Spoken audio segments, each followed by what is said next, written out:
कुछ कहानियां सिर्फ सुनी नहीं जाती, जी जाती हैं। ये कहानी है 5 दोस्तों की, जिनकी जिंदगी एक रहस्यमयी घाटी ने हमेशा के लिए बदल दी।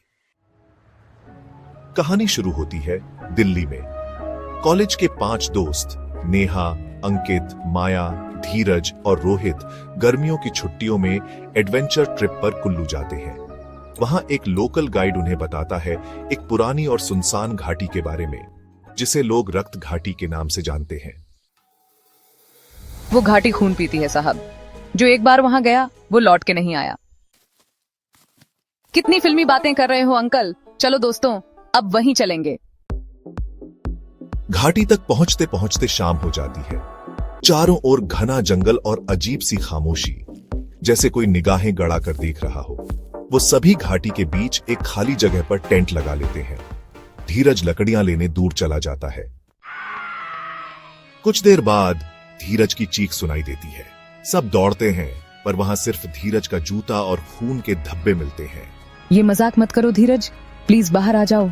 लेकिन जवाब में सिर्फ जंगल की सर्द हवाओं की सिसकियां आती हैं। रात में सब एक ही टेंट में बैठते हैं। डर सभी के चेहरों पर साफ दिखता है। अचानक टेंट के बाहर कोई चलने की आवाज आती है। खर खर खर।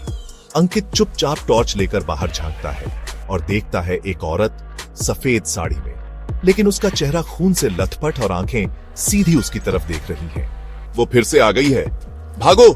सब दौड़ते हैं, लेकिन जंगल का रास्ता अब बदल चुका होता है, जैसे घाटी ने रास्तों को निगल लिया हो।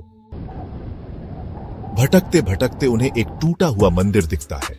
दीवारों पर खून से लिखे अक्षर, जो यहां आया वो मेरी भूख बना।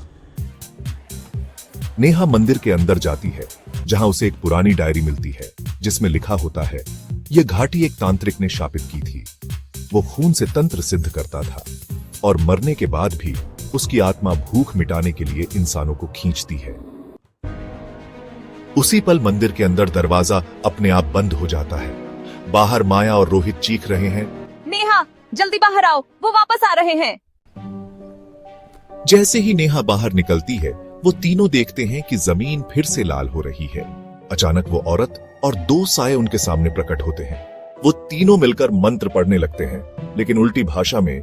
ये कौन लोग हैं? इंसान नहीं लगते। तुम मेरे अगले शिकार हो। मेरी आत्मा इस घाटी की मिट्टी में है और अब तुम्हारा खून भी इसमें मिलेगा। अचानक जमीन फटती है और अंकित और माया धंस जाते हैं। नेहा और रोहित किसी तरह भागकर घाटी से बाहर निकलते हैं। सुबह हो चुकी होती है। गांव पहुंचने पर वो जब सब बताते हैं तो एक बूढ़ी औरत कहती है, तुम बच तो गए, लेकिन क्या यकीन है कि वो तुम्हारे साथ नहीं आई? नेहा अपने घर लौटती है। रात को जब वो आईने में खुद को देखती है तो उसकी आंखें लाल हो जाती हैं।